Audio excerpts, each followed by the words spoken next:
Walter.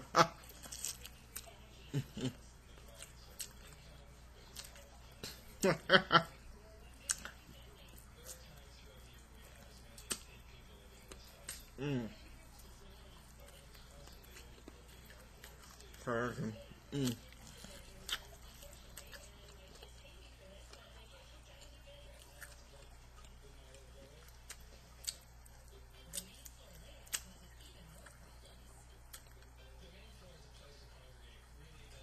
Oh.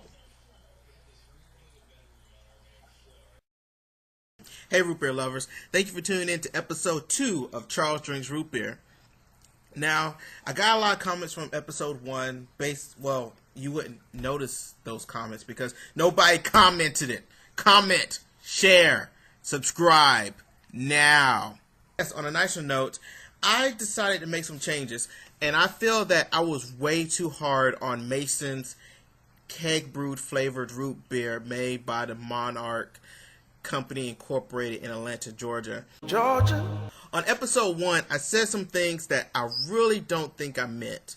For example, but if you're below A&W, then you should just go away and die because your root beer is completely disgusting. There's no reason for you to exist.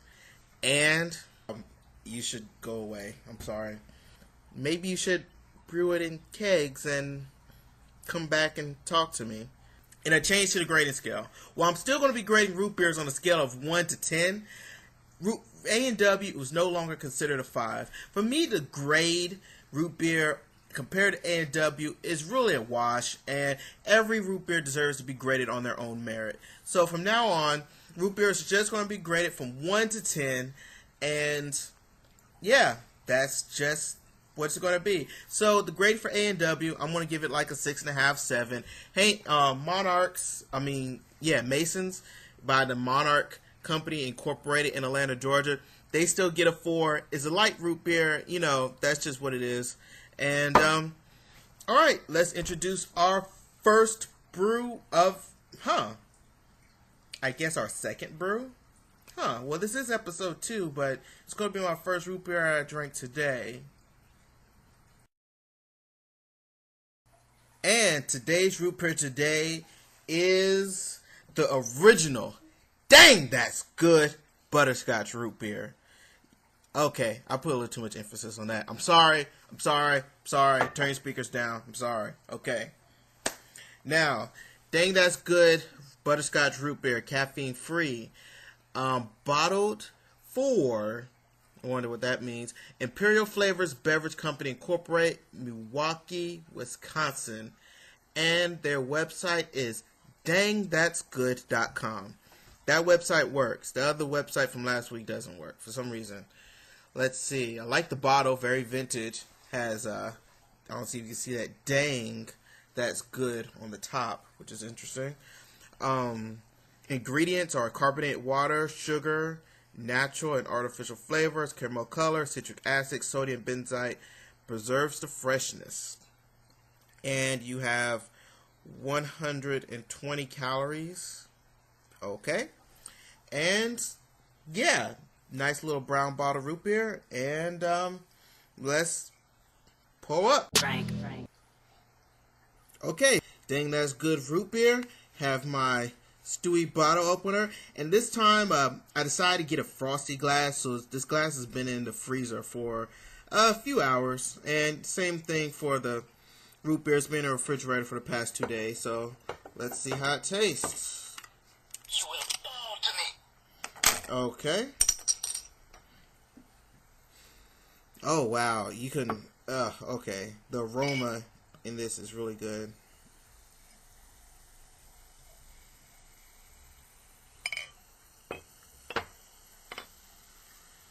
Okay, that's pretty good head.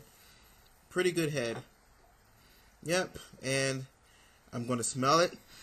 Wow, I don't even have to bend down. Just the aroma of butterscotch.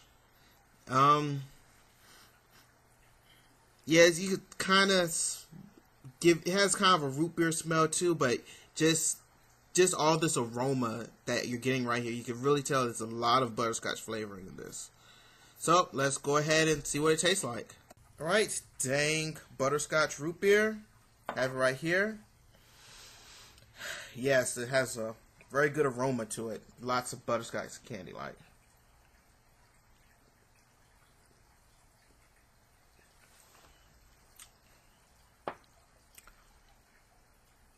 Wow.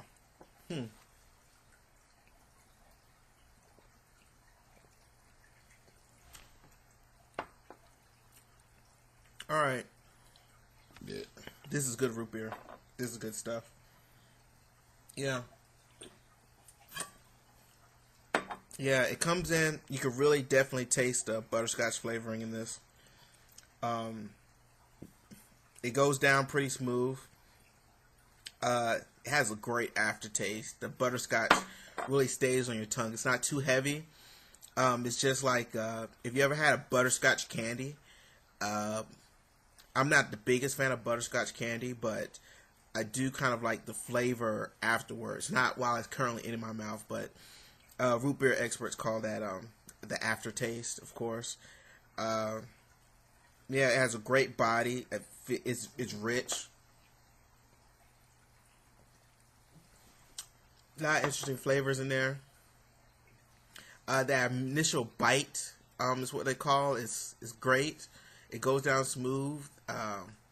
It still tastes that that aftertaste. Like literally, have you ever had a drink that was so good that you really didn't want to put it down afterwards? Like you took a sip and you just wanted to hold it and you didn't want to finish sipping this. This is great.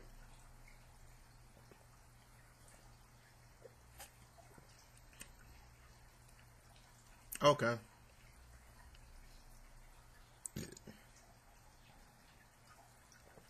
All right. It is different. All right. I made my decision. I'm glad I got rid of the O grading scale because the one from episode 1 because that was terrible.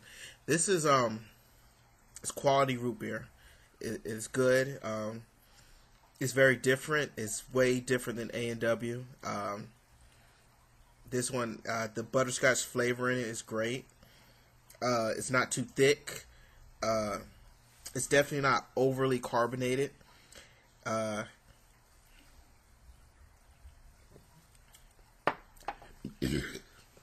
It's not a creamy root beer, but it definitely goes down smooth.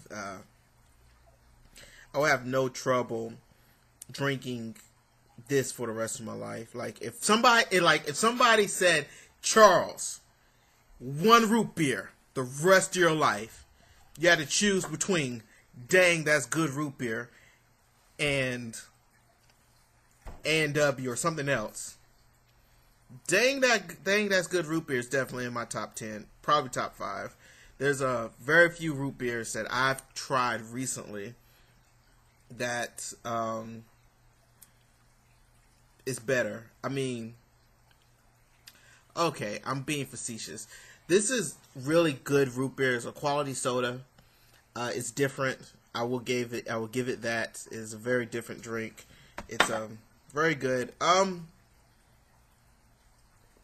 Number grade gets a 7.8. Yep, 7.8. I came to that conclusion because it is great root beer.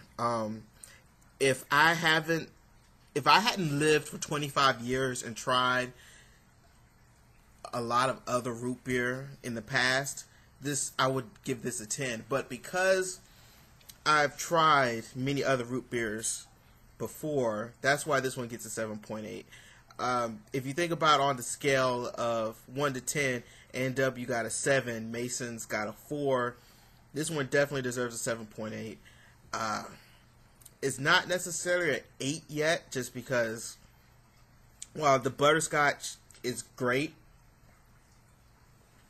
and is different, I've had better implementations of different ingredients, But this is really good. You can't if you was going to buy a case of root beer and you saw Dango on the menu, you will not go wrong in buying this. It's definitely worth a try and worth a buy. Dang, that's good root beer. It's great. You should try it. That's my time. This is Charles Everett with episode 2 of Charles Drinks Root Beer. I will see you guys or girls some other time. With what root beer? Who knows? Will there be a special guest? Maybe. What if I try a different type of soda? Who knows? We'll have to see. In the comment section below, down there, tell me what is your favorite food to eat with root beer. One stipulation though, it cannot be vanilla ice cream. Food like ribs, that's one of my favorites. Or yeah, I'm not giving you guys any hints. What is your favorite food to eat with root beer? And don't forget to like and share this video. See you next time.